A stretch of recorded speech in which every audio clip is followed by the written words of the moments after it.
Дроны з Беларусі парушылі паветраную прастору Літвы. Чарговыя экстрэмісты ў Беларусі. Ціхановскі смажыць котлеты, а ў гэты час на яго збіраюцца падаць скаргу ў літоўскія спецслужбы. Хацела ачысціць сям'ю, а абчысцілі самую. Юбілей Грунвальдскай бітвы. Пра гэта і не толькі ў нашым выпуску навін па-беларуску пра Беларусь. Добры дзень, сябры. Дроны з Беларусі парушылі паветраную прастору Літвы, але літоўскія памежнікі іх перахапілі. Гэта не баявыя беспілотнікі, а дроны, што перавозілі кантрабандныя цыгарэты Мінск. Іх прымусовая пасадка адбылася ў Варэнскім раёне Літвы. Беспілотнікі транспартавалі 1750 пачак цыгарэт Мінск Кэпітал. Памежная служба Літвы паведамляе, што аперацыя прайшла паспяхова, дроны затрыманыя, кантрабандны груз канфіскаваны. Пачатае расследаванне. Магчыма, з дапамогай дронаў кантрабандысты перавозяць не толькі цыгарэты, але і дапамагаюць беларускім спецслужбам правяраць, як надзейна ахоўваецца паветраная прастора Літвы. Бо, мяркуючы па навінах, такая кантрабанда адбываецца тут далёка не першы раз. А значыць, ёсць і паспяховыя выпадкі адпраўкі цыгарэт такім спосабам. У Літву ляцелі не толькі дроны, туды паехала і Ганна Канапацкая. Тая, што ўдзельнічала ў двух апошніх так званых прэзідэнцкіх выбарах у якасці спарынг-партнёркі Лукашэнкі. У суботу 11 ліпеня яна змясціла ў Фэйсбуку фота з аўтобуса на беларуска-літоўскай мяжы з подпісам «Стаім трэцюю гадзіну, атмасферненька, добрая пеністая і хуткія макароны, цудоўны сімбіёз дэмакратыі і дыктатуры». Пункт прызначэння – Віленскі аэрапорт, а далей яна паляціць у нейкую невядомую краіну. Канапацкая без сарказму згадала, што санкцыі не змянілі статус аэрапорта ў Вільні. Это па-ранейшаму Мінск-3. Акрамя вандровак, у планах Канапацкай падаць заяву на Сяргея Ціхановска ў Дэпартамент дзяржаўнай бяспекі Літвы. Што канкрэтна яна хоча паведаміць, яна не піша. Трымае інтрыгу. Ходзяць чуткі, што яна хоча абвінаваціць Сяргея ў спробе стварэння беларускай аўтаноміі на тэрыторыі Літвы. Ціхановскі заявіў, што пойдзе да самага канца ў змаганні з рэжымам, а Канапацкая вырашыла да канца ганьбіцца. Ад Канапацкай вырашыў не адставаць і сам рэжым. Там аб'явілі музычны гурт «Дзецюкі» ні многа ні мала цэлым экстрэмісцкім фармаваннем. Ну што, граждане толпы, гуляемся? Усяго ў спісу экстрэмісцкіх фармаванняў зараз іх налічваецца 299. Аднаго не хапае да 300. Гэта ж да чаго Лукашенка давёў краіну, што ў ціхай мірнай Беларусі развялося столькі экстрэмістаў ды тэрарыстаў. У Віцебску праходзіць славянскі базар. Віцебск на час фестывалю ператварыўся ў сапраўдны атракцыён бяспекі. Колькасць сілавікоў блізкая да рэкорднай. Міліцыянты літаральна з усёй краіны. На чале з Кубраковым яны ператварылі горад у калонію ўзмоцнена рэжыму, спынялі мінакоў, спраўджвалі сумкі, асабліва пільна у дзень прыезду Лукашэнкі, а раптам хто зброю схаваў у дамскай сумачцы. Такая вось у Віцебску свабода.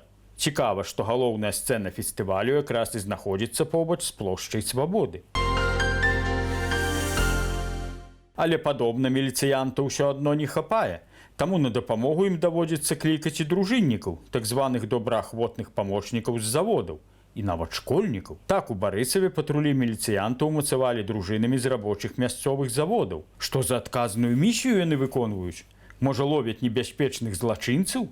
Ды не, правяраюць парадак на гарадскіх пляжах. А ў Бабруйску для гэта мабілізавалі старшакласнікаў. Відаць, каб лынды на канікулах не білі. Адкрываючы славянскі базар, Лукашенка заклікаў людзей дружыць са сваімі галовамі, але гарадзенская жанчына яго, відаць, не паслухала. Яна вырашыла ачысціць сваё радавое дрэва, а ў выніку махляры абчысцілі на 27 000 рублёў. 64-гадовая гарадзенская жанчына натрапіла на рэкламу ў інстаграме, дзе абяцалі дапамогу ў вырашэнні сямейных псіхалагічных праблем. Жанчына знаходзілася ў прыгнечаным стане з-за мужа, які доўгі час жлукціў гарэлку, таму пакінула свае кантактныя дадзеныя. І хутка ж ёй звязаліся махляры. Пад выглядам дасведчаных спецыялістаў ўжо і пачалі праводзіць духоўныя сесіі, загадвалі чытаць малітвы, паліць свечкі, а потым паведамілі, што для ачышчэння радавога дрэва і патрэбен артэфакт коштам $800. Жанчына згадзілася. Неўзабаве з'явілася патрэба ў яшчэ адным магічным набытку. рунах за 12 тысяч рублёў, якія нібыта павінны былі фінансава абараніць яе род. Такая даверлівасць проста акрыліла махляроў. Яны заявілі, што род немагчыма цалкам абараніць без асаблівай рэліквіі, мяча, якім нібыта быў забіты Ісус Христос. Кошт такой рэліквіі – 12 тысяч долараў. Жанчына нават не згадала, што смерць Хрыста наступіла ад укрыжавання, а не ад мяча. Калі ж пенсіянерка паведаміла, што не мае столькі грошай, махляры пачалі пагражаць.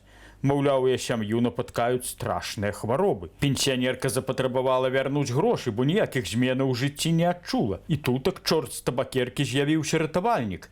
Мужчына ў меседжеры, які прадставіўся спецыялістам па вяртанні грошай. Ён запэўніў, што дапаможа вярнуць усе страчаныя сродкі, але папрасіў аплаціць падатак, банкаўскую камісію і застрахаваць пералік грошай.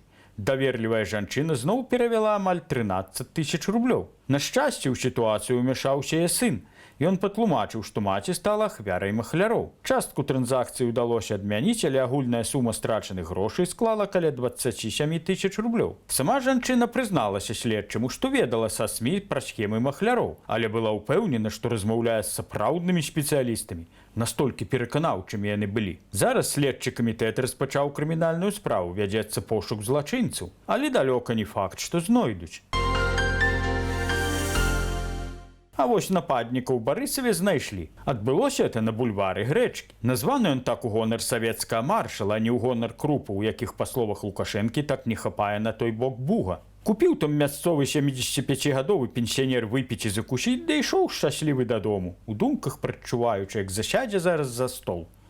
А вось бяды не прадчуваў. Жыхар вёскі старая Мёдча, якого смага пагнала ў горад, таксама хацеў прамачыць горла, таму як выхаваны чалавек папрасіў пенсіянера аддаць яму выпіўку. Але гараджанін не ўвайшоў у яго становішча і адмовіў вясковаму госцю. Тут ужо вясковец абурыўся і адабраў пенсіянера торбу з выпіўкай ды закусцю. Пакуль невядома, як яго за гэта пакараюць, але крымінальную справу ўжо завялі.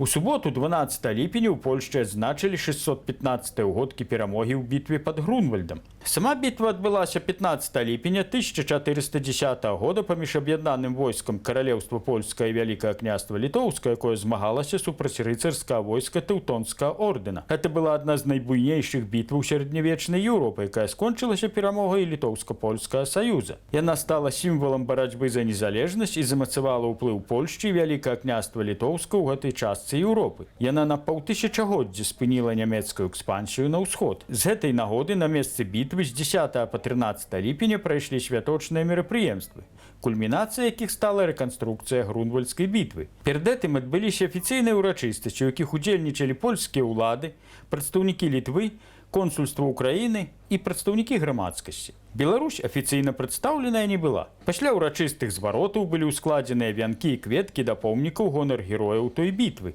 Пасля ўрачыстага маршу скласці кветкі дазволілі беларусам, якіх было няшмат, але яны ўсё ж былі. А пасля адбылася сама гістарычная рэканструкцыя Грунвальдскай бітвы, якая, нягледзячы на дажджлівае надвор'е, сабрала шмат гледачоў. Дарэчы, пад самае заканчэнне бітвы на небе з'явілася сонца, што дало ўдзельнікам святкавання нагоду адзначыць, што і неба далучылася да агульнага свята. А ў гэты час на Падляшшы праходзіць беларускі музычны фэст «Тутака». На свята сабралася шмат беларусаў.